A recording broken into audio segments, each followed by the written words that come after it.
হুমায়ুনের হাত ধরে আরেক তৃণমূল হেভিওয়েট এবার জনতা উন্নয়ন পার্টিতে যোগ দিলেন। বলিউড এবং টলিউডের দুই জায়গাতেই কাজ করা অভিনেতা শোয়েব কবির বেশ কিছু বছর ধরেই তৃণমূলের সঙ্গে সক্রিয় রাজনীতিতে ছিলেন এবং সায়নী ঘোষের ঘনিষ্ঠ সহযোদ্ধা হিসেবে পরিচিত ছিল শোয়েব কবিরের। মুর্শিদাবাদের ছেলে শোয়েব কবির হুমায়ুন কবিরের নতুন দল জনতা উন্নয়ন পার্টিতে যোগ দিয়ে শাসক দলের মাথা ব্যথার কারণ হয়ে দাঁড়ালেন। রাজনীতির পাশাপাশি অভিনয়ের দুনিয়াতেও পরিচিত মুখ শোয়েব কবিরের শিকড় মুর্শিদাবাদে। দীর্ঘদিন ধরে তৃণমূল কংগ্রেসের সঙ্গে যুক্ত ছিলেন এবং দলের নানা কর্মসূচিতে সক্রিয় ভূমিকা পালন করেছেন।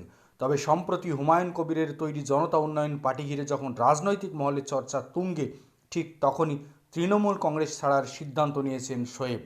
জনতা উন্নয়ন পার্টির গুরুত্বপূর্ণ দায়িত্ব দেওয়া হয়েছে শোয়েব কবিরকে।